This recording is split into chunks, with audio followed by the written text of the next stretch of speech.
मिंबर रसूल पर तशरीफ फरमा। मुअज़्ज़ज़ उलमाए कराम सामीन बज़्म अस्सलामु अलैकुम व रहमतुल्लाह। नहमदुहु व नुसल्ली अला रसूलिहिल करीम। अम्मा बादु फ़अऊज़ु बिल्लाहि मिनश शैतानिर रजीम। बिस्मिल्लाहिर रहमानिर रहीम। या अय्युहल्लज़ीना आमनुस्तईनु बिस्सब्रि वस्सलाह इन्नल्लाहा मअस्साबिरीन। सदक़ल्लाहुल अज़ीम व सदक़ा रसूलुहुन नबियुल अमीनुल मतीनुल करीम। व नहनु अला ज़ालिका लमिनश शाहिदीना वश्शाकिरीन वल्हम्दुलिल्लाहि रब्बिल आलमीन। अदब और एहतराम के साथ, अकीदत और मोहब्बत के साथ जितने लोग महफिल पाक में शिरकत की सादतें हासिल कर रहे हैं, सबके सब मिलकर के दुरूद पाक आका की बारगाह में पेश करें और पढ़ें बाआवाज़े बुलंद अल्लाहुम्मा सल्ली अला सैयदना व मौलाना व मौलाना व बारिक वसल्लिम सल्लु अलैहि सलातु व सलामन अलैका या रसूल अल्लाह सल्लल्लाहु ताला अलैहि वसल्लम। एक बार और नबी और आले नबी पर दुरूद पाक का तोहफा पेश करें। अल्लाहुम्मा सल्ली अला सैयदना व मौलाना व मौलाना व बारिक वसल्लिम सल्लु अलैहि सलातु व सलामन अलैका या रसूल अल्लाह सल्लल्लाहु ताला अलैहि वसल्लम। मुहर्रमुल हराम की आज 7वीं महफिल है, जिसमें हम और आप शिरकत की सादतें हासिल कर रहे हैं। अल्लाह पाक की बारगाह में दुआ है, अल्लाह पाक अपनी बारगाह में इस महफिल को कबूलियत का दर्जा अता फरमाए। हमारा सुनना सुनाना अपनी बारगाह में कबूल अता फरमाए। हम जो लोग यहाँ हाजिर हैं, अल्लाह ताला हमारे दिलों की जायज़ तमन्नाओं को पूरा अता फरमाए और सरकार इमाम पाक का सदका अता फरमाए।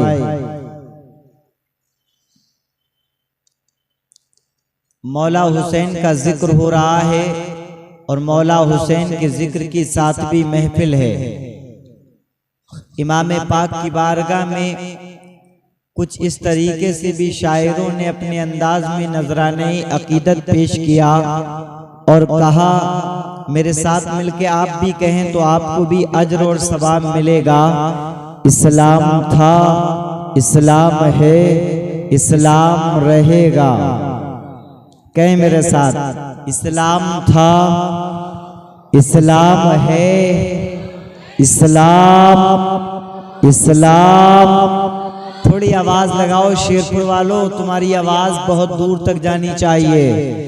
मेरे साथ मिलके थोड़ी सी आवाज शुरू में बस आज लगा दो, वरना मैं रोज आपसे नहीं कहता हूँ। आज लगाओ, देखो कि कितना मजा आता है, जिस्म में कैसी एकदम अलग सी कैफियत और सुरूर पैदा होता है। मेरे साथ मिलकर कहें, इस्लाम था, इस्लाम है, इस्लाम इस्लाम रहेगा। और इस्लाम की गर्दन पर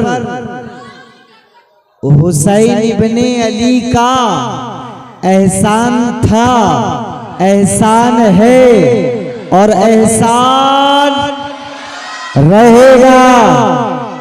और बेकार है बैत का सवाल आले नबी से, बेकार है बैत का सवाल आले नबी से। इनकार था, इनकार है, इनकार। यही तो सवाल था यजीद का कि बैत कर लो, लेकिन हुसैन पाक ने इनकार कर दिया कि बैत नहीं हो सकती, क्योंकि यजीद नापाक पलीद गंदा था, जानियो शराबी था। मेरा हुसैन पाक था, सुभान अल्लाह। इसीलिए कहा था शायर ने, इस्लाम था इस्लाम है इस्लाम रहेगा, कुरान था कुरान है कुरान रहेगा। इस्लाम की गर्दन पर हुसैन इब्ने अली का एहसान था एहसान है एहसान रहेगा। मेयार था मेयार है मेयार रहेगा, मेयार था मेयार है मेयार रहेगा। और किरदार था किरदार है किरदार रहेगा। इस्लाम की गर्दन पर हुसैन इब्ने अली का एहसान था एहसान है एहसान रहेगा। और बेकार है बैत का सवाल आले नबी से, इनकार था इनकार है इनकार रहेगा। जैसा कि बात कल चल रही थी कि इमाम पाक ने अपने भाई इमाम मुस्लिम को मक्का से भेजा, कहाँ? कूफा के लिए। दो बातें मेरी समझ लें, इमाम मुस्लिम कौन थे? ये हुसैन पाक के चचेरे भाई थे। हजरत अली के जो भाई थे हजरत अकील, उनके बेटे थे हजरत इमाम मुस्लिम। तो इमाम मुस्लिम और इमाम हुसैन कौन हुए? बोलो मचल के, सगे चचेरे भाई। दोनों भाई इमाम हुसैन और इमाम मुस्लिम, ये सगे चचेरे भाई। मुस्लिम बिन अकील को हुजूर अलैहिस्सलाम के नवासे हुसैन ने कहां भेजा? कूफा की तरफ भेजा। क्यों भेजा? क्योंकि बात ये मेरी अगर समझ लेंगे फिर आसानी रहेगी। क्यों भेजा? इसलिए भेजा ताकि कूफा के रहने वाले जो खत लिख रहे थे, जो खत लिख लिख करके इमाम पाक को बुला रहे थे, जो ये कह रहे थे हुसैन कूफा चले आइए, हुसैन कूफा तशरीफ लेकर के आइए, हम आपके हाथ पे बैत करेंगे, हम आपके हाथ पे बैत करने के बाद में यजीद से दूर हो जाएंगे, क्योंकि हमें यजीद की खिलाफत कबूल नहीं है।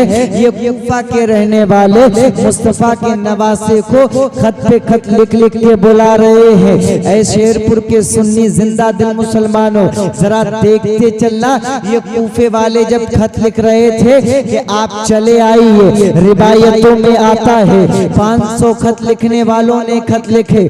एक रिवायत में आता है तकरीबन 1200 खत लिखे। और लिखने के बाद में जब आखिरी बार में खुतूत आए हैं ना, तो उन खुतूत के अंदर कूफा के लोगों ने क्या लिखा है? क्या ए इमाम पाक सुनो सुनो, हमने इतने खत लिखे हैं, हमने इतने खत लिख करके मक्का में भेजे हैं, आपको बुलाया है। ए इमाम पाक सुन लेना, अगर अब भी आप कूफा ना आए, अगर अब भी आप तशरीफ लेकर के ना आए, तो ए इमाम हुसैन आप याद रख लेना, जिस दिन कयामत कायम होगी, कयामत के मैदान में जब मेरा रब पूछेगा कि ऐ कूफा के रहने वालों सुनो, ऐ कूफा के रहने वालों, तुमने यजीद की बैत को कैसे कबूल कर लिया, तुमने यजीद को कैसा अमीरुल मोमिनीन मान लिया? तो कूफा के रहने वाले कह रहे हैं कि ऐ हुसैन, तो करबला के मैदान में अगर आप अब नहीं कूफा आए हैं, तो कल हश्र के मैदान में मौला की बारगाह में हम अर्ज कर देंगे, ऐ मालिको मौला, हमने तेरे नबी के नवासे को बुलाया था, ऐ मालिको मौला, हमने तो बैत के लिए कहा था, ऐ परवरदिगारे आलम, हमने तो खुतूत को लिखा था कि हुसैन चले आइए, हम यजीद की बैत को कबूल नहीं करेंगे, हम अमीरुल मोमिनीन तस्लीम करेंगे, तो आपको तस्लीम करेंगे। ऐ लोगों जरा देखना, जब खतों के अंदर कूफा वालों ने ऐसी ऐसी बातों को लिखना शुरू कर दिया, तो मेरे इमाम के पास में अब कोई रास्ता ना था, क्योंकि उन्होंने वसीला दे दिया था कयामत के दिन का, कि कयामत में अगर अल्लाह ने पूछ लिया कि ऐ कूफा के रहने वालों, यजीद पलीस से कैसे बैत कर ली, तो हम क्या जवाब देंगे? लिहाजा हुसैन पाक ने मजमे को बुलाया है, साहबा को इकट्ठा करा है। इकट्ठा करने के बाद में हजरत जुबैर वगैरह के जो चाहने वाले थे और बड़े बड़े साहबा इकराम थे, हजरत अब्दुर्रहमान बिन अबू बकर थे, हजरत अब्दुल्ला इब्ने उमर थे, हजरत अब्दुल्ला इब्ने जुबैर थे।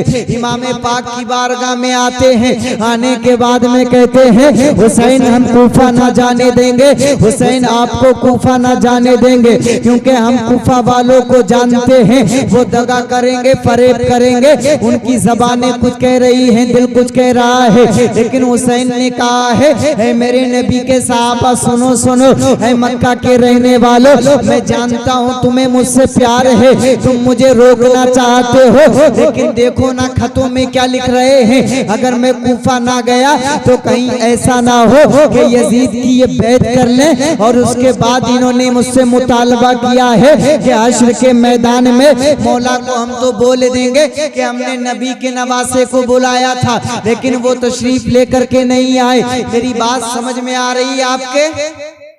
मचल के बोले सुभान अल्लाह। अब जरा देखना, जब ये सब मामला हो गया तो तमाम साहबा कहते हैं, जाने साराने हुसैन कहते हैं हुसैन पाक चलो ठीक है आपकी बात मान लेते हैं, लेकिन आप ऐसा कर लीजिए आप कूफा की तरफ मत जाइए, आप अपने भाई हजरत इमाम मुस्लिम को भेज दीजिए, क्योंकि ये आपके चहीते हैं, ये आपके करीबी हैं, ये आपके खानदान के हैं, आपके मानने वाले हैं, आप से मोहब्बत करते हैं। इमाम पाक आप ना जाइए, आप इमाम मुस्लिम को भेज दीजिए। अब इमाम हुसैन ने अपने भाई इमाम मुस्लिम को कूफा की तरफ रवाना कर दिया था। हजरत इमाम मुस्लिम के साथ में उनके दो छोटे छोटे बच्चे हैं, उनकी उम्र 11 साल 12 साल होगी या 13-14 साल की उम्र होगी। कोई बहुत बड़ी जवानी की दहलीज पे अभी उन्होंने कदम नहीं रखा था, अभी 9 उम्र का मामला चल रहा था। ये अपने बाप मुस्लिम से प्यार करते थे, इन्हें अकेले रहना पसंद नहीं था। कहा इमाम पाक मुझे भी हमारे बाबा के साथ भेज दिया जाए। अब इमाम मुस्लिम ने अपने दो छोटे शहजादों को लिया है और लेने के बाद में कूफा जा रहे हैं। जरा ज़हनों को मेरी तरफ रखना, इमाम पाक के हुक्म पे कहाँ जा रहे हैं? अरे बोलो भाई कहाँ? अरे शेरपुर वालों इतने सीधे नहीं हो तुम, बोल दो कहाँ जा रहे हैं? कूफा। कहाँ? कूफा जा रहे हैं। अब इमाम मुस्लिम जो है कूफा की तरफ रवाना हो गए, हुसैन की वकालत करने के लिए कूफा की जानिब रवाना हो गए। है मुसलमानों जरा देखना, एक दिन का सफर तय करा, तय करने के बाद में सफर में जो भी दिन लगते हैं और सफर तय करने के बाद में क्या करते हैं कि कूफा के दरवाजे पे पहुंच जाते हैं। अब जब मुल्क कूफा के शहर में हजरत इमाम मुस्लिम जाते हैं, जाने के बाद में क्या देखते हैं कि कूफा के रहने वाले इमाम मुस्लिम का स्वागत करने के लिए आ जाते हैं, वेलकम करते हैं। इमाम मुस्लिम की तारीख बताती है कि जिस दिन इमाम मुस्लिम कूफा के अंदर दाखिल हुए थे तो तकरीबन 12,000 लोगों ने पहले ही दिन बैत कर ली थी। ये मैं बता भी चुका हूँ, लेकिन ऐ लोगों जरा याद रखना, अब कूफे की आबो हवा बदलने वाली है, कूफे का मंजर बदलने वाला है, कूफे की तारीख बदलने वाली है। अभी कूफे में इमाम हुसैन के भाई का लोग इस्तकबाल कर रहे थे, लोगों की दावतें कर रहे थे। कोई कह रहा था कि अहले बैते मुस्तफा से ताल्लुक है, कोई कह रहा था कि नबी के घर वाले आए हैं, हमारे घर मेहमान बन जाइए, हमारे घर में आज खाना तनावुल कर लीजिए, आज का कयाम हमारे घर में रख लीजिए। है मुसलमानों जरा देखना, ये कूफे वालों की मेहमान नवाजी है, कूफे वाले अपने घरों में ले जा रहे हैं। लेकिन क्या देखते हैं कि उसी कूफे के गवर्नर हजरत नोमान बिन बशीर है, ये नबी की आल से मोहब्बत करने वाले हैं, लेकिन यजीद की हुकूमत में ये कूफे के वजीर तो बने हैं। अब इनके दिल में ख्याल आ गया कि इमाम हुसैन के भाई आए हैं, ये बैत ले रहे हैं, यजीद को पता चलेगा तो बहुत बुरा होगा, यजीद को पता चलेगा तो कत्ले आम शुरू कर दिया जाएगा। हजरत नोमान बिन बशीर कहते हैं, इमाम मुस्लिम सुनो सुनो, मैं आपसे मोहब्बत करता हूँ,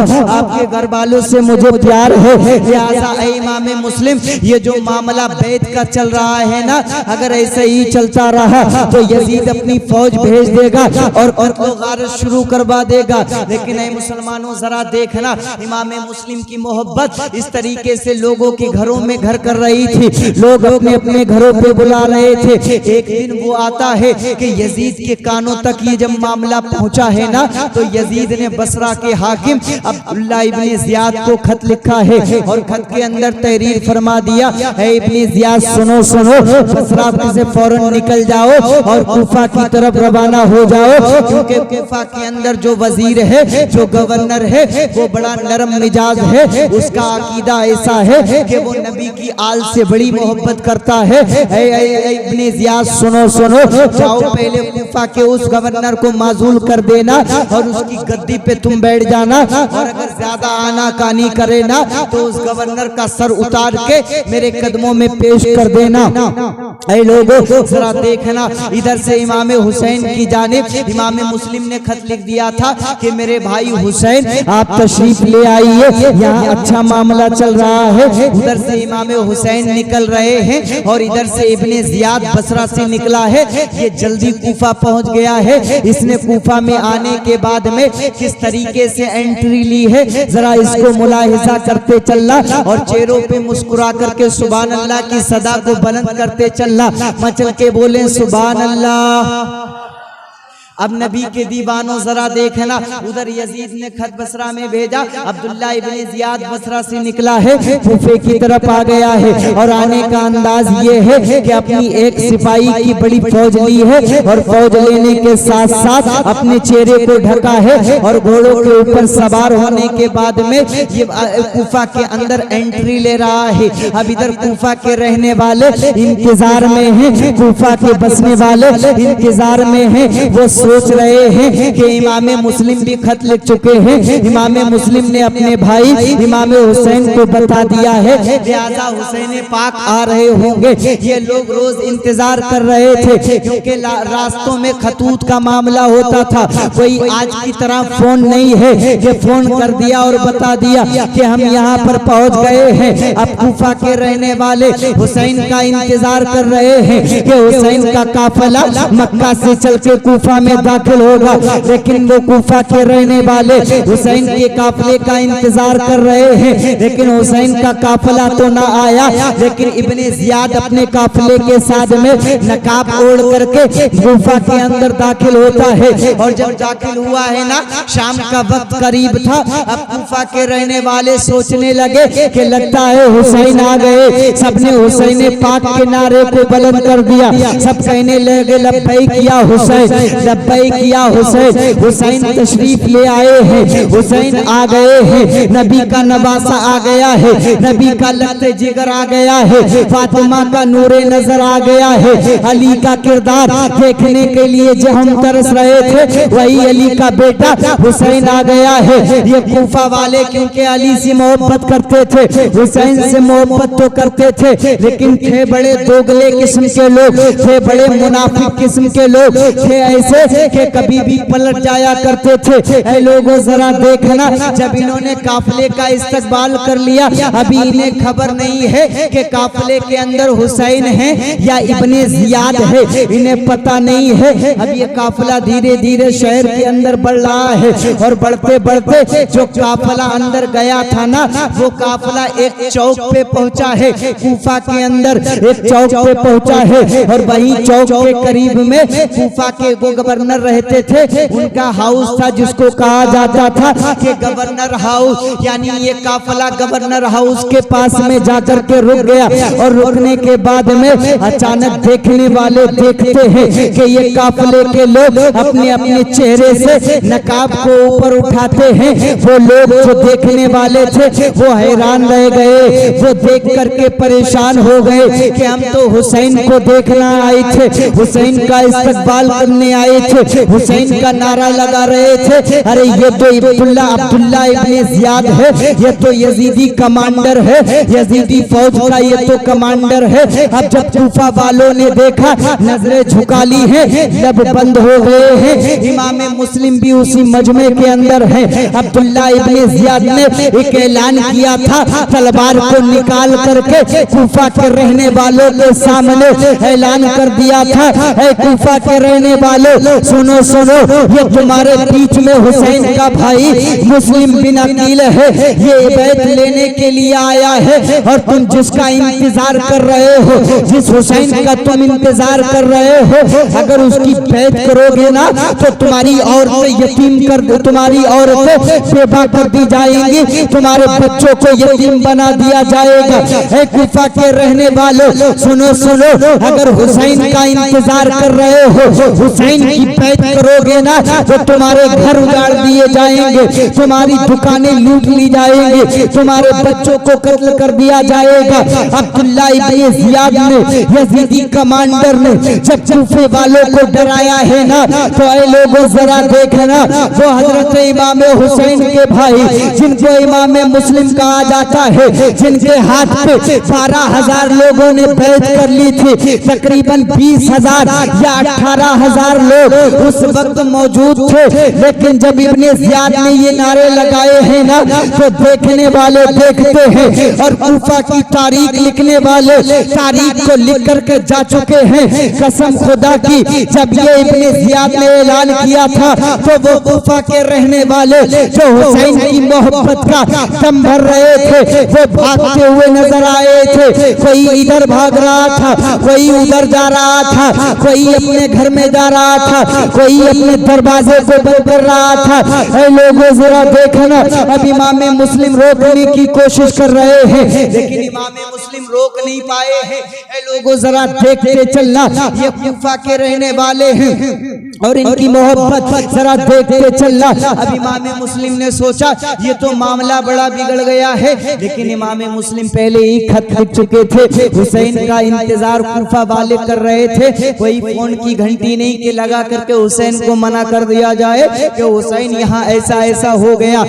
लेकिन मैं आपको बता दूं, इमाम मुस्लिम ने सबको रोकने की कोशिश की, लेकिन यजीद इब्ने अब्दुल्ला इब्ने ज़ियाद का ये इस तरीके से चैलेंज सुनने के बाद में लोग भागते नजर आए। जरा देखना अब कूफा के अंदर क्या हो रहा है। ये 18,000 लोग अपने अपने घरों में दाखिल हो गए, दरवाजों को बंद कर लिया। अब इमाम मुस्लिम उसी गलियों में इधर उधर भटक रहे हैं। अब्दुल्ला इब्ने ज़ियाद अपने गवर्नर हाउस में चला गया, नौमान बिन बशीर को माजूल कर दिया गया और उनको कैद खाने में डलवा दिया गया। ऐ लोगों जरा देखना, अब्दुल्ला इब्ने ज़ियाद ने यजीद के हुक्म पे ऐलान फिर दोबारा करा, खुतबा दिया कि कूफा के रहने वालों सुनो सुनो, हुसैन का भाई मुस्लिम यहाँ आया था और उसकी तुम बैत कर रहे थे। मैं तुम्हें टाइम देता हूँ, वक्त देता हूँ, अगर मेरे पास उसको लेकर ना आए और उसकी बैत को ना तोड़ा तो याद रखना कोई जिंदा ना बचेगा, यजीद का लश्कर चढ़ाई कर देगा।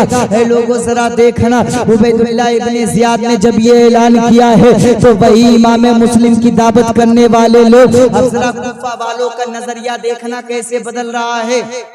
देखना, जो कूफा वाले ये कह रहे थे कि हुसैन का भाई हमारे घर आ जाए, मेहमानी करेंगे, हम मेहमान नवाजी करेंगे, लेकिन अब जरा इनका नजरिया देखना। अब इमाम मुस्लिम जिसके दरवाजे पे जा रहे हैं, रात की तनाई है, कूफा नया नया है, कोई गलियों को जानते नहीं है, किसी के दरवाजे पे दस्तक देते हैं, अंदर से आवाज आती है कौन है दरवाजे पे? हुसैन का भाई। इमाम मुस्लिम कहते हैं कि मैं हुसैन का भाई मुस्लिम हूँ। लोगों जरा देखना, जैसे ही इमाम मुस्लिम अपना नाम बताते अंदर से आवाज आती है कि आप यहाँ से चले जाइए वरना यजीद के फौजी आ जाएंगे, हमारे घर को तबाह कर देंगे, हमारे बच्चों को यतीम बना देंगे। ऐ लोगों जरा देखना, इमाम हुसैन का भाई कूफा की गलियों के अंदर रात भर दर बदर भटकता रहा है। तारीख कूफा बता रही है कि इमाम मुस्लिम को किसी ने अपने मकान में जगह ना दी है। इमाम मुस्लिम उस कूफा की गलियों गलियों के अंदर रात भर भटकते रहे हैं। सुबह का वक्त हो गया है, ये कहाँ भटक भटक के फिर रहे हैं। नमाज फजर से पहले एक मस्जिद में जाते हैं और जाने के बाद में टेक लगाते हैं और लगाने के बाद में अपने मौला हुसैन को आंखों में बसाते हैं और बसाने के बाद में अर्ज करते हैं। धीरे धीरे टेक लगी है, आंखें बंद हैं, लब खुले हैं और धीरे धीरे लबों को हिला करके कह रहे हैं, ऐ मौला हुसैन, ऐ आका हुसैन, मैं आपको कैसे बताऊं कि कूफा वालों ने दगा कर दी है। मैं आपको कैसे बताऊं कि कूफा वालों ने गद्दारी कर दी है। ऐ मौला हुसैन, मैं आपको कैसे बताऊं कि यहाँ आपके भाई को जो लोग दावतें दे रहे थे आज वो दरवाजे बंद करे बैठे हैं। इस तरीके से अपने भाई का गम दिल में लिए हुए इस तरीके से बोल रहे हैं और कह रहे हैं, काश कोई ऐसा होता जो मेरे हुसैन भाई को बता देता, काश कोई चला जाता जो मेरे हुसैन को कह देता कि आप यहाँ पर ना आइएगा, ये लोग गद्दार हैं, दगाबाज हैं, एहसान फरामोश हैं, आप ना आइएगा। काश मेरे भाई को कोई रोक लेता, क्योंकि अफसोस हो रहा था इन्हें, इन्होंने खत लिखा था। ऐ लोगों जरा देखना। इसी तरीके से सुबह हो गई और सुबह होने के बाद में हजरत इमाम मुस्लिम ने अपने दो बच्चों को जो साथ में लेकर के आए थे, जिसका नाम इब्राहिम और मोहम्मद था, इन दोनों बच्चों को इमाम मुस्लिम ने काजी शरीफ के घर पे ठहरा दिया और ठहराने के बाद में फरमाया कि आप हमसे मोहब्बत करते हैं, हम आपसे मोहब्बत करते हैं, आप पे हमें भरोसा है, हमारे बच्चों को सुबह तक जगह दे दीजिएगा। हजरत काजी शरा ने हजरत इब्राहिम और मोहम्मद को अपने घर में जगह दी है। ऐ मुसलमानों जरा देखना, हजरत इमाम मुस्लिम ने फिर एक काबिज दिखाई है, मेहनत की है, सबसे जा करके मिले हैं और मिलने के बाद में उन्हें नबी की मोहब्बत याद दिलाई है, फातिमा की उल्फत याद दिलाई है, हजरत अली की अकीदत याद दिलाई है। तो होते करते करते फिर एक जज्बा उनके अंदर पैदा हो गया। ये वही कूफा वाले हैं जो पहले बैत करे फिर भाग गए, अब फिर से इनमें जज्बा पैदा हो रहा है। उधर अब्दुल्ला इब्ने जियाद के सिपाही इमाम मुस्लिम को गलियों में ढूंढ रहे हैं, इधर इमाम मुस्लिम अपने अली के चाहने वालों को जमा कर रहे हैं। इनकी मेहनत इतनी थी, इन्होंने इतनी मेहनत की है ना कि जमा करते करते करते करते इनकी फौज में इनके साथ में 40,000 लोग जमा हो गए। सुभान अल्लाह। कितने? 40,000। पहले दगा दी, भाग गए, दरवाजे बंद करे। इन्होंने फिर कहा अब 40,000 लोग जमा हो गए। अब जरा देखना, 40,000 लोग लेकर के हजरत इमाम मुस्लिम बढ़ रहे हैं। किधर? गवर्नर हाउस की तरफ बढ़ रहे हैं, जहां अब्दुल्ला इब्ने जियाद है, उधर बढ़ रहे हैं। अब देखना, हजरत इमाम मुस्लिम बढ़ रहे हैं। 40,000 कूफा के रहने वाले, ये वही हैं जिन्होंने खत लिखे थे, वापस पलट गए, फिर से इन्हें अकीदत याद दिलाई, फिर ये बड़े हैं आगे। देखना, अब इमाम मुस्लिम ने 40,000 को साथ लिया है, तकरीबन 40,000 ये लोग गवर्नर हाउस की तरफ बढ़ रहे हैं। अब जैसे ही यजीद के गवर्नर अब्दुल्ला इब्ने जियाद को ये खबर मिली है कि इमाम मुस्लिम गवर्नर हाउस की तरफ 40,000 लोगों को लेकर के आ रहे हैं, जिसमें बड़े बड़े सरदार मौजूद हैं और बड़े बड़े सरदारों के कबीले के लोग भी मौजूद हैं। ऐ लोगों जरा देखना, पहले के जैसे आज के जमाने में प्रधानी मिंबरी वगैरह वगैरह चलती है ना, पहले इस कबीले का सरदार हुआ करता था और उस सरदार के मुशीर जो होते थे 5 या 6 लोग हुआ करते थे। कोई किसी काम को अंजाम देता था, कोई किसी काम की अंजाम के लिए लगा होता था, लेकिन हुक्म एक का चलता था, सरदार का हुक्म चलता था। ऐ लोगों जरा देखना, अब हजरत इमाम मुस्लिम 40,000 लोगों को गवर्नर हाउस की तरफ लेकर के बढ़ रहे हैं। लेकिन मामला ये होता है, अब्दुल्ला इब्ने जियाद को खबर मिल गई, इसने फौरन अपने फौजियों को भेजा है और भेजने के बाद में इसने एक चालाकी से चाल चली है, क्योंकि ये कमांडर था और बहुत जल्लाद किस्म का था। तारीख में इसको जल्लाद के नाम से भी याद किया जाता है। इब्ने जियाद ने क्या कहा, क्या मेरे सिपाहियों सुनो सुनो, ये जो 40,000 लोग इमाम मुस्लिम के साथ आ रहे हैं ना, जाओ इनके कबीले के बड़े बड़े लोगों को, जो सरदार लोग हैं, उनको पकड़ करके लेके आओ। हजरात जरा देखना, उर्वा बिन हानी नाम के एक कबीले के सरदार थे। ये बहुत माने हुए सरदार थे, ये बहुत ताकतवर सरदार थे, इनकी बड़ी चलता थी। उर्वा बिन हानी इनका नाम है। इनको पकड़ लिया गया और इनके साथ में कई ऐसे सरदार हैं जिनको चुपको से पकड़ करके गवर्नर हाउस में ले जाया गया। अब गवर्नर हाउस में जब इनको ले जाया गया तो इब्ने जियाद ने इन्हें पकड़ करके कहा है कि तुम्हारे लोग गवर्नर हाउस पे चढ़ाई करने आ रहे हैं, इनको रोको, समझाओ, वरना हम जो है तुम्हें कत्ल कर देंगे और बड़ी फौज यजीद से मांगेंगे, पूरे कबीलों को तबाह कर देंगे। लोगों जरा देखना, अब इब्ने जियाद ने जब इन सरदारों को अपनी तरफ मोड़ना चाहा है, इन्हें डराना धमकाना चाहा है। सुबह का वक्त हुआ है, इमाम मुस्लिम गवर्नर हाउस के सामने है, 40,000 लोग पीछे खड़े हैं। लेकिन ऐ लोगों जरा देखना, इब्ने जियाद के गवर्नर हाउस को इन्होंने घेरा है और घेरने के बाद ऐलान कर दिया कि अब तू बाहर आ जा वरना तेरा हाउस गिरा दिया जाएगा, अब हमारा कब्जा हो जाएगा। लेकिन ये लोगों जरा देखना, इब्ने जियाद के पास में वो जो कैदी थे, बड़े बड़े सरदार थे, उनको बुला करके क्या कहता है कि जाओ ऊपर मंजिल छतों पे चढ़ जाओ और चढ़ने के बाद में अपने मानने वालों को ऐलान करो कि यहाँ से वापस चले जाओ, यहाँ से वापस चले जाओ, इमाम मुस्लिम का साथ छोड़ दो वरना हमारी जान भी जाएगी और हमारे बच्चों की जान भी जाएगी। इन्हें किसी तरीके से इब्ने जियाद ने डराया धमकाया और डराने धमकाने के बाद में उर्वा बिन हानी को छत पे भेजा है। इनके साथ में 5 अलग अलग सरदारों को भेजा है और भेजने के बाद में ये छत पे आए हैं। इन्होंने अपने लोगों को देखा है, देखने के बाद में इन्होंने ऐलान करना शुरू कर दिया है, हमारे कबीले के लोगों सुनो सुनो, क्या तुम देखते नहीं हो इब्ने जियाद ने हमें कैद कर रखा है? क्या तुम्हें पता नहीं है कि हम यहाँ कैद है, मुकैयद है? अगर तुमने जरा भी कदम आगे बढ़ाया तो ये हमारी जान ले लेगा, अगर तुमने कदम को आगे बढ़ाया है तो हमारा सर कलम हो जाएगा।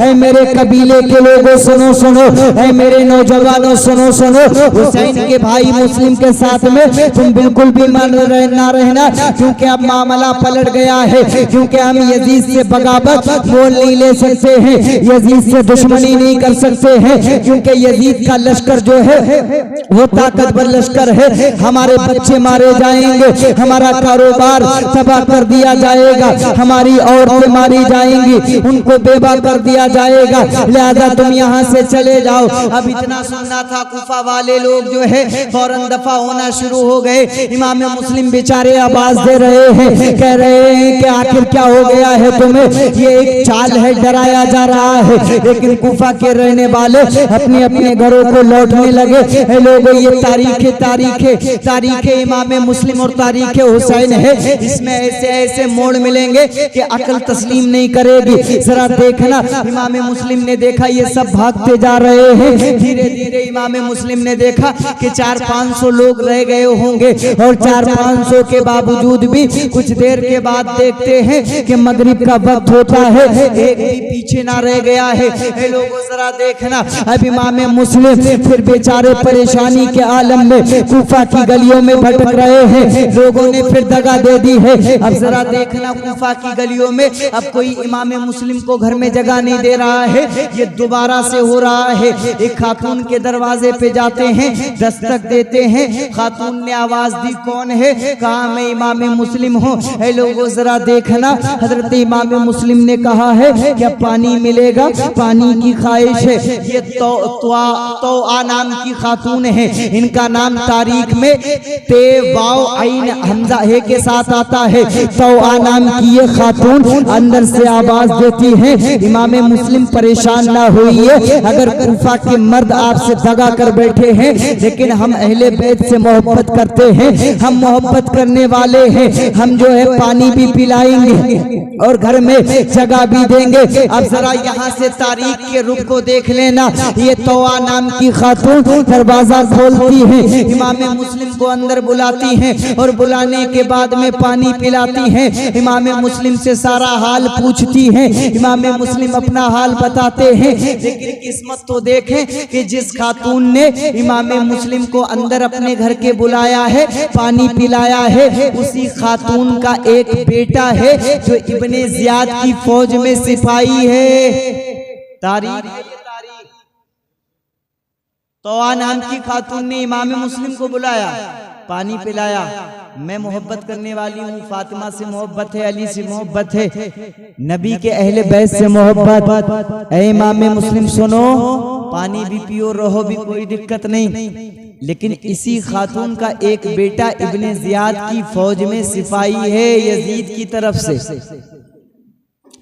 उसने हुक्म दे दिया कि कोई सिपाही ना बैठेगा, ना सोएगा, ना खाएगा, ना पिएगा जब तक कि इमाम मुस्लिम को ढूंढ के मेरी बारगाह में ना लाया जाएगा।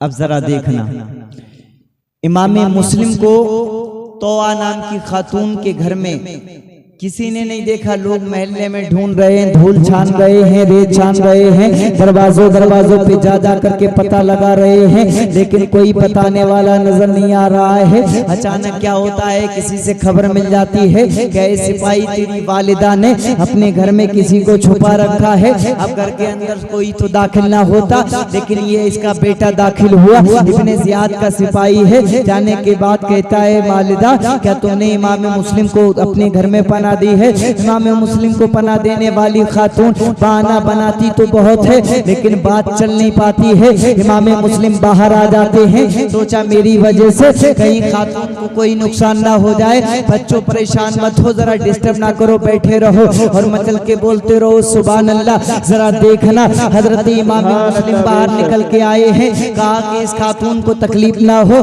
अब उसका बेटा और चंद सिपाही इमाम मुस्लिम को पकड़ते हैं, कहते हैं इब्ने जियाद के पास चलना होगा। हुसैन का भाई तलवार निकाल लेता है कि तुम्हारे साथ ऐसे नहीं जाऊंगा, वो बदबख्त है, उसके सामने घुटने नहीं टेकूंगा। इब्ने जियाद के सिपाही नहीं मानते हैं। तलवार चलाने वाले तलवार निकालते हैं और तलवार मारने वाले तलवार मारते हैं। रिवायात में आता है कि हुसैन के भाई के ऊपर तलवार चलाने वालों ने तलवार चलाई है। एक ने ऐसी तलवार चलाई है कि पीछे से चलाई है तो हजरत इमाम मुस्लिम का ये माथा फटा है और एक ओड भी कट गया था थोड़ा सा। अब इमाम मुस्लिम जब जो है इस तरीके से खून बह रहा है, ओड कटा है, वहां से भी खून बह रहा है, लेकिन इमाम मुस्लिम ने भी तलवार को निकाला है, बहुतों को जहन्नम में भेजा है। और उसके बाद में एक जगह पे बैठ गए हैं और बैठने के बाद में एक रिवायत में ये भी मिलता है कि आप पानी मांगते हैं, आपको वो मुबारक खातून पानी देती है,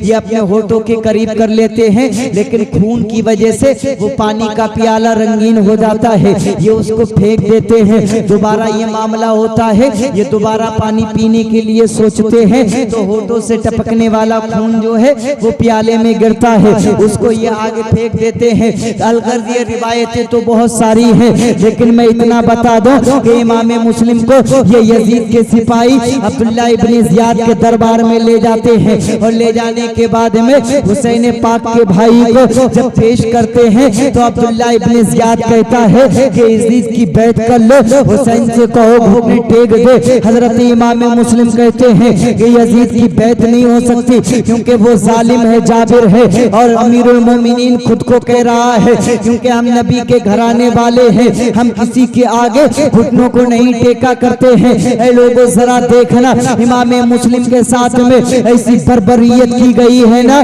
कि इमाम मुस्लिम के हाथों को तोड़ा गया है, इमाम मुस्लिम के पैरों को तोड़ा गया है और इब्ने जियाद के हुक्म पे, अपने इब्ने जियाद के हुक्म पे गवर्नर हाउस की ऊंची वाली मंजिल के पास में जहां पर गुंबद बना हुआ था वहां ले जाकर के हुक्म दे दिया गया कि इनके सर को तन से जुदा कर दिया जाए और तन से जुदा करने के बाद में इनको जमीन पे फेंक दिया जाए। लोगों जरा देखना, अब इमाम मुस्लिम के सर को तन से जुदा किया जा रहा है। इमाम मुस्लिम के सर को तन से जुदा करने के बाद में उस गवर्नर हाउस की छत से उनको नीचे फेंक दिया गया। ऐ लोगों, ये मुस्तफा जाने रहमत के महकते हुई चमन का ये पहला फूल है जो करबला की जमीन पे ना गया है, कूफा के अंदर कत्ल किया गया है, कूफा के अंदर शहीद किया गया है।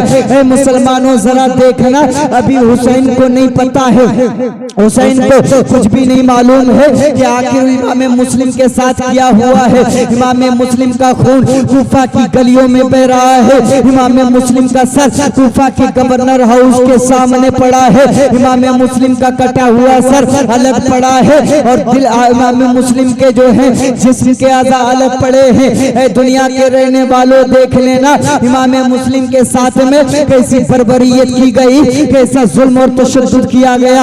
आखिर उनकी क्या खता थी, उनका क्या जुर्म था, क्या गलती थी? आखिर इन्होंने तो खुद ही बुलाया था ना, इन्होंने तो खुद ही खतों को लिखा था कि चले आइए हम अपने आप के हाथ पे बैत करेंगे। लेकिन ये लोगों जरा देखना कूफा वालों ने दगा देगी है, लेकिन इतने पे बस ना किया है। इमाम मुस्लिम तो शहीद हो गए, लेकिन इमाम मुस्लिम के बाद में उस बदबख्त ने ऐलान कर दिया कि इनके साथ में इनके 2 बच्चे थे, वो कहाँ हैं? जाओ जरा उनको तलाश करके लेकर के आओ।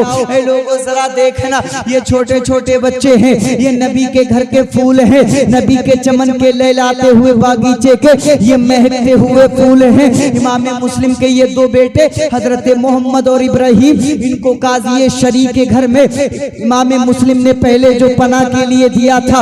अब जब इनको पता चला है काजी साहब को कि इमाम मुस्लिम मारे जा चुके हैं, वो शहीद हो गए हैं, अब ये उन बच्चों को बुलाते हैं। ये लम्हा बड़ा नाजुक है। बच्चों को बुलाने के बाद में अपने सामने बिठाते हैं और बिठाने के बाद में आंखों से आंसू बहते जा रहे हैं। अब बच्चे देख रहे हैं इतने बड़े काजी हैं, ये तो फकी हैं, काजी ये शरी हैं, आखिर ये क्यों रो रहे हैं, इनके आंसू क्यों गिर रहे हैं? अब काजी ये शरी ने ना कुछ बोला है ना कुछ बताया है, बच्चों को सामने बिठाया है, चारों कतार रोते जा रहे हैं। कभी इमाम मुस्लिम के बच्चों के चेहरे देखते हैं और कभी इमाम मुस्लिम को याद कर रहे हैं, कभी मदीने वाले आका का नाम ले रहे हैं, कभी फातिमा को याद कर रहे हैं, कभी अली को याद कर रहे हैं, कभी हुसैन को याद कर रहे हैं। काजी शरीफ इमाम मुस्लिम के बच्चों को देखते जा रहे हैं, रोते जा रहे हैं। लेकिन ये नबी के महकते हुए चमन के फूल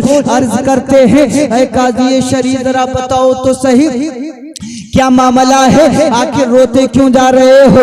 काजी शरी क्या मामला है? अब काजी शरी कहते हैं, ये काजी साहब कहते हैं, ए बच्चों सुनो सुनो, तुम यतीम हो गए हो, तुम्हारे बाबा को कत्ल कर दिया गया है, इमाम मुस्लिम को शहीद कर दिया गया है, इमाम मुस्लिम को जो है इन जालिमों ने कत्ल कर दिया है। ए लोगों जरा देखना, इमाम मुस्लिम की मौत की खबर ये 2 छोटे छोटे शहजादों को दे रहे हैं। हम इमाम मुस्लिम के शहजादे ना तो चीखे हैं ना आहो भका की है, बल्कि इमाम मुस्लिम के ये बेटे काजी शरा से कहते हैं कि आए काजी शरा सुनो सुनो, अगर हमारे बाबा को शहीद कर दिया है कोई बात नहीं है, हम नबी के घराने वाले हैं, अगर बाबा चले गए हैं हमारी किस्मत को जो मंजूर होगा हम अल्लाह की रजा में राजी हैं। ये लोगों जरा देखना, इब्राहिम और मोहम्मद ये काजी शरी के घर में हैं, इनको काजी शरा क्या कहते हैं, क्या ऐसा है मैं सुबह तुम्हें जो है यहाँ से रवाना कर दूंगा,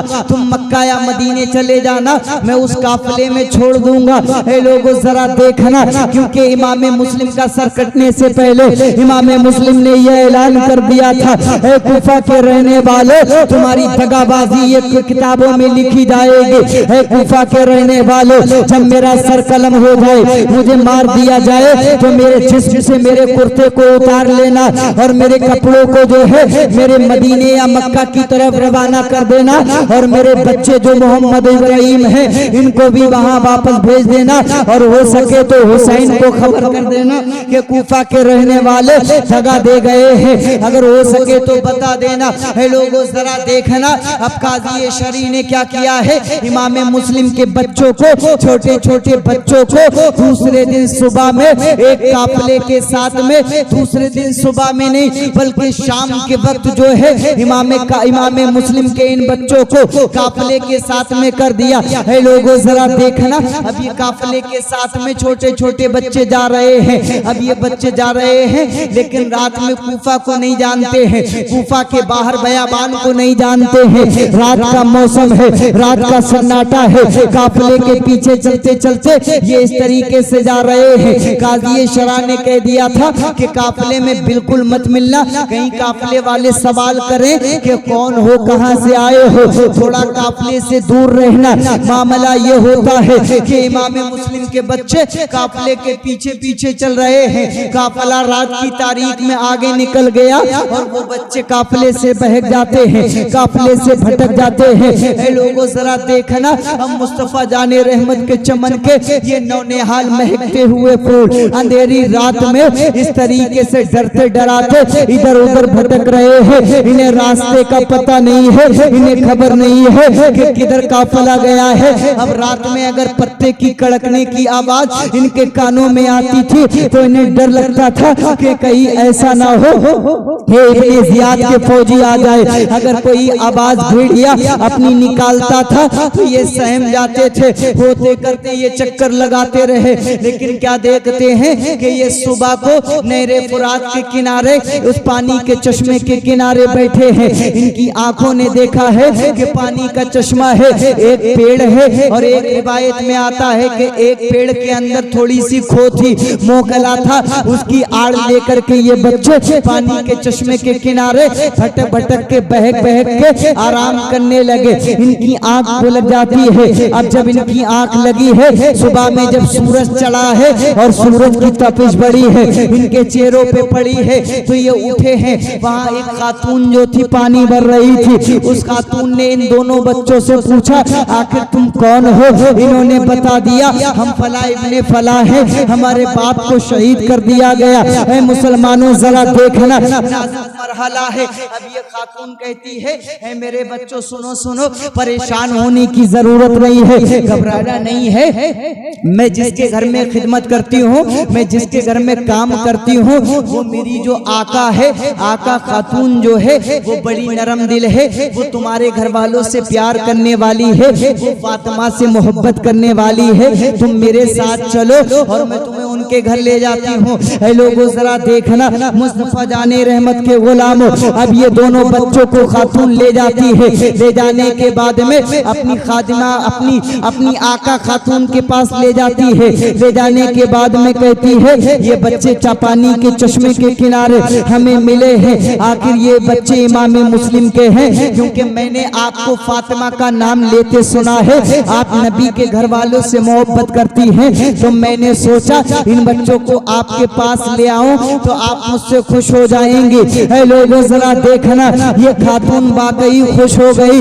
इस खातून ने देखा ये तो फातिमा के चमन के ये फूल हैं, उसने कलेजे से लगाया है। हजरत मोहम्मद और इब्राहिम को फौरन नहलाया धुलाया है, उन्हें खाना खिलाया, पानी पिलाया है, और उसके बाद में इमाम मुस्लिम के बच्चों को घर के अंदर सुला दिया है। लेकिन ऐ लोगों, उधर इमाम मुस्लिम के बच्चों को पकड़ने के लिए इब्ने जियाद ने ऐलान कर दिया था।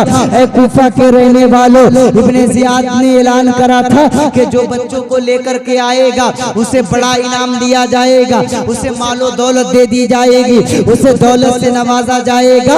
ऐ लोगों जरा देख लेना, जब मुस्तफा जाने रहमत के इन नौनिहालों को ढूंढने के लिए कूफा के लालची लोग निकले हैं ना, तो कूफा के वो लालची लोग जो थे इनको ढूंढ रहे थे कि बच्चे मिल जाएंगे तो दौलत हाथ आ जाएगी, सरमाया मिल जाएगा, इनाम मिल जाएगा। लेकिन देखना किस्मत क्या खेल खेल रही है। जिस खातून ने अपने घर में उन बच्चों को पनाह दी है, उसी खातून का शौहर हारिस नाम था उसका, हारिस, वो कहता है कि वो उन बच्चों को पूरा दिन ढूंढता रहा और ढूंढ ढूंढ के थक गया। पूरा दिन ना खाना खाया, पूरा दिन ना पानी पिया। शाम में घर में गुस्से से आया है, आने के बाद में अपनी बीबी पे एक तरीके से हंगामा बर्पा कर देता है। कभी अपनी बीबी को डांटता है, कभी घर में काम करने वाली उस खातून को डांटता है। बीबी ने पूछा, ऐ मेरे सरताज क्या मामला है, आखिर क्यों इतने आग बबूला हो रहे हो, क्यों इतने गुस्से में हो?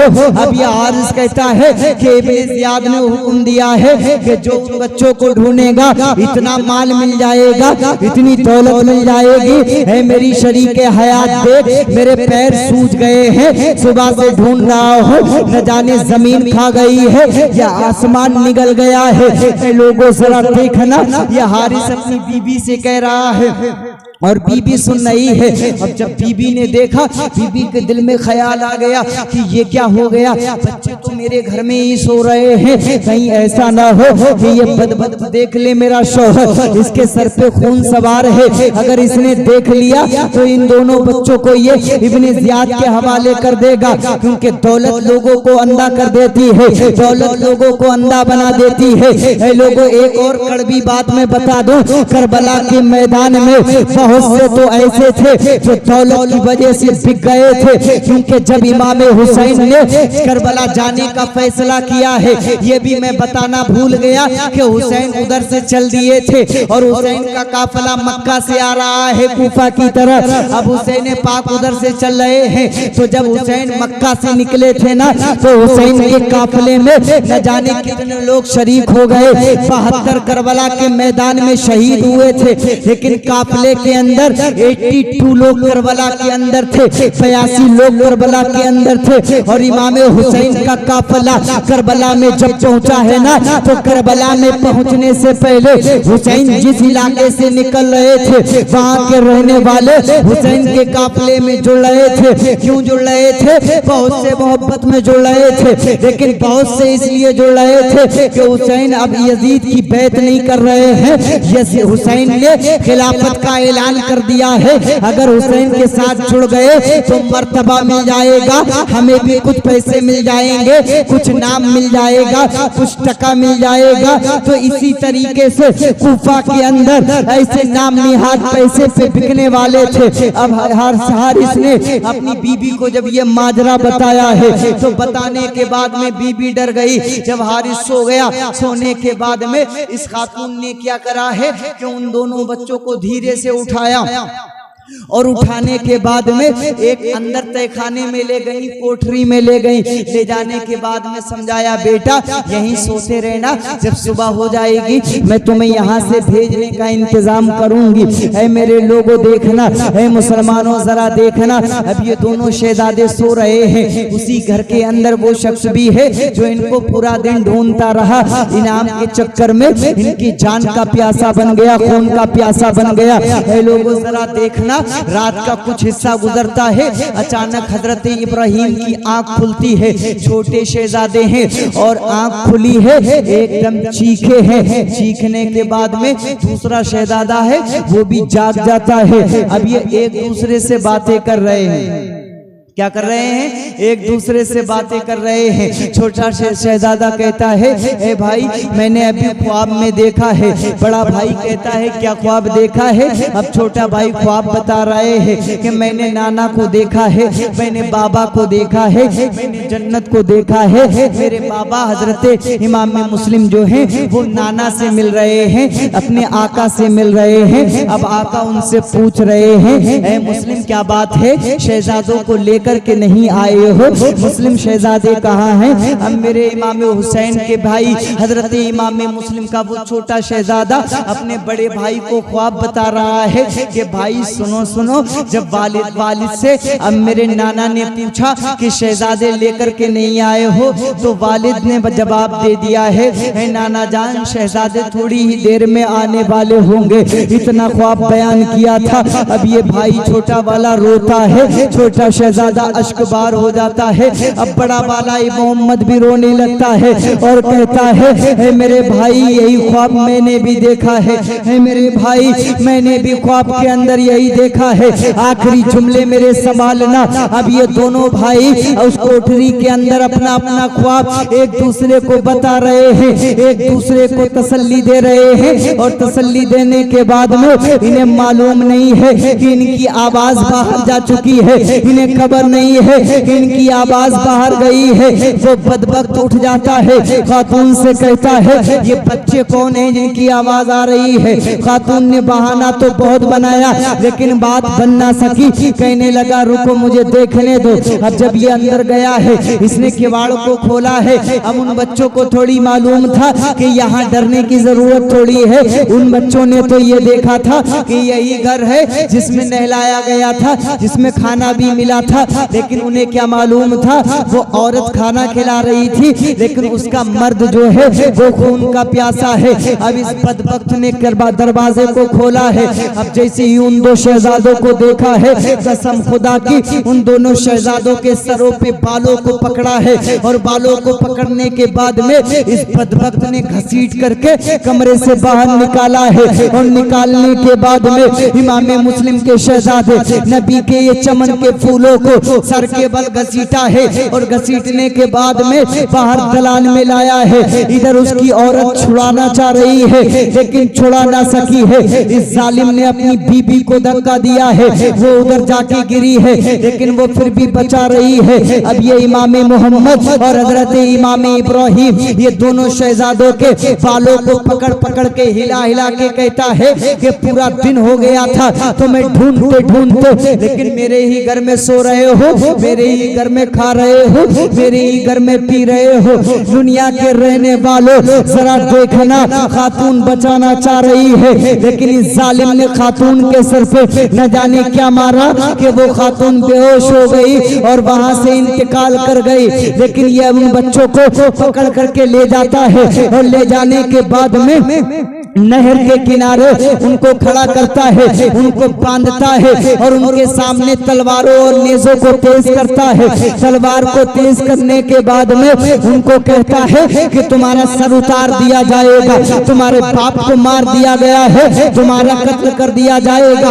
अब बड़ा शहजादा कहता है कि मौत से हम डरने वाले नहीं है, मौत से घबराने वाले नहीं है, अली का खून हमारी रगों में है, हम अली के घर के शेर है, नबी के चमन के फेंकते हुए फूल है, ना हमें झुकाया जा सकता है, ना हमें डराया जा सकता है। लेकिन ऐ बदबख्त सुन ले, मैं इतना जरूर कहूंगा, अगर तू मौत का कासिद बन के आया है, सर उतारना चाहता है, तो इतना कहना चाहूंगा, मेरे छोटे भाई को मत मारना, पहले मुझे मार देना, मेरा सर उतार देना, ताकि बाबा मुझसे सवाल करेंगे कि जब तक तुम थे तो तुम्हारा छोटा भाई कैसे शहीद हो गया, इसलिए भाई को मत मारना, पहले मेरा सर उतार देना।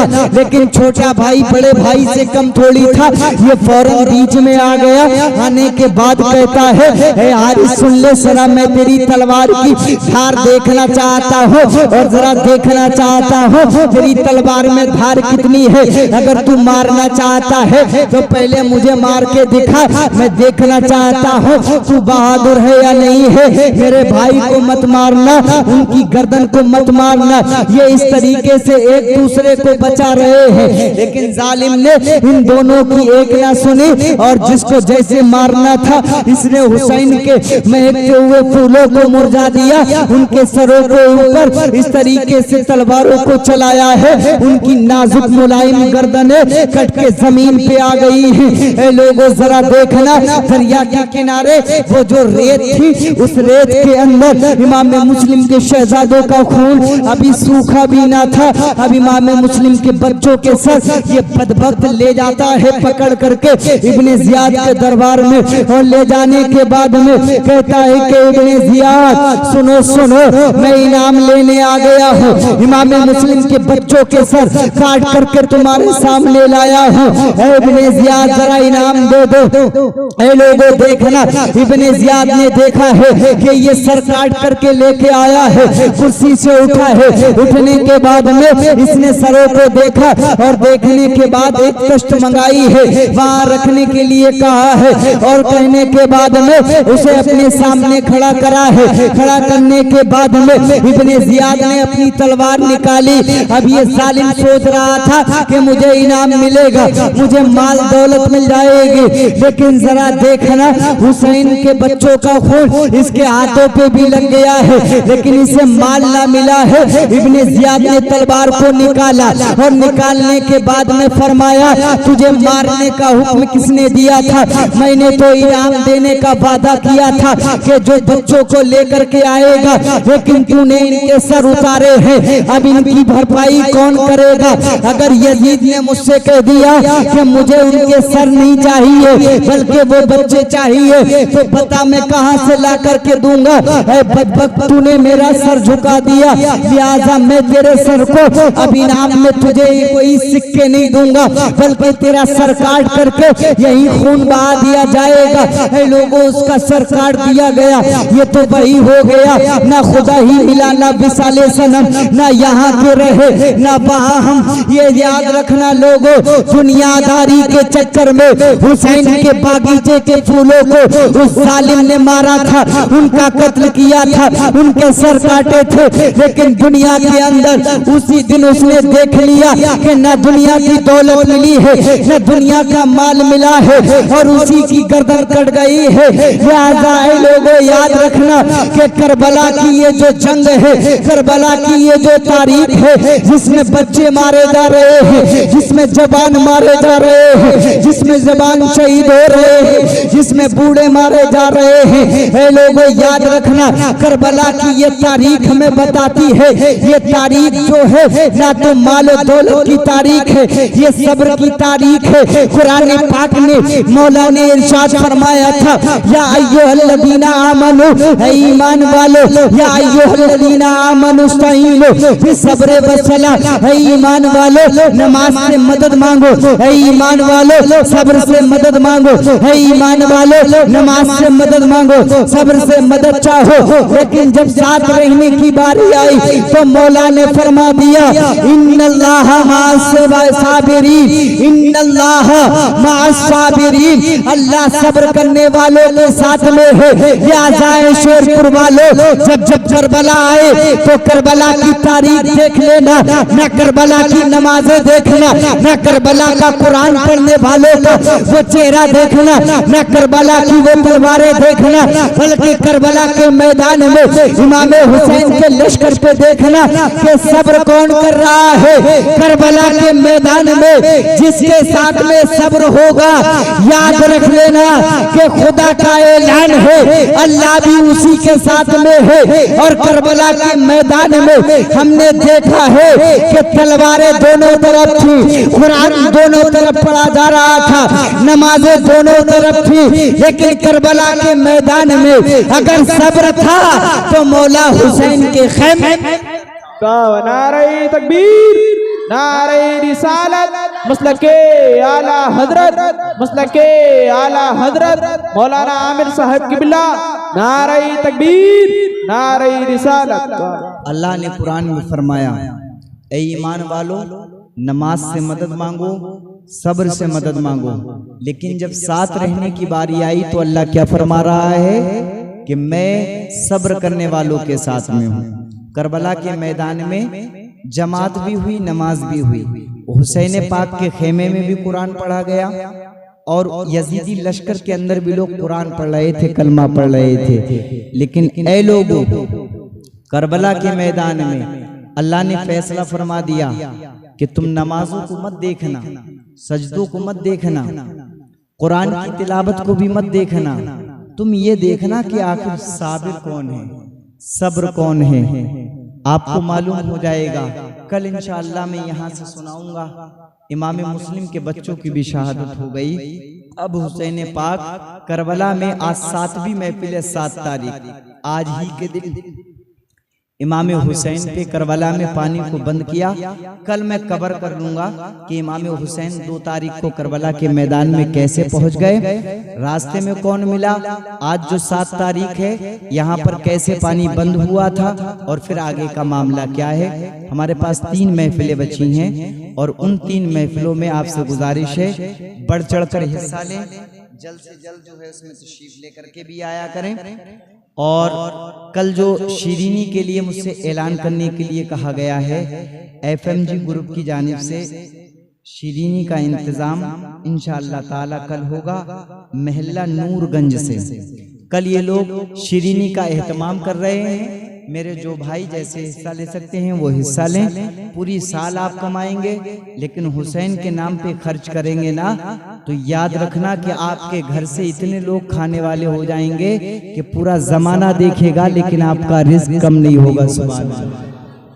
हुसैन का जिसे सदका मिलता है ना, कसम खुदा की वो जमाने को खिलाता है। तो इसलिए आप इसमें भी हिस्सा लीजिए। अल्लाह पाक की बारगाह में दुआ है, हमारा सुनना, आपका बैठना, हमारा बोलना सब कबूल अता फरमाए, जो खामी हो उसको मुआफ अता फरमाए। अच्छा, कल समून भाई की तरफ से भी है माशाअल्लाह, अल्लाह ताला उनको जज़ा अता फरमाए। और हुसैन के दीवाने हैं, ये बहुत इंतजाम कर देंगे, इतना कर देंगे।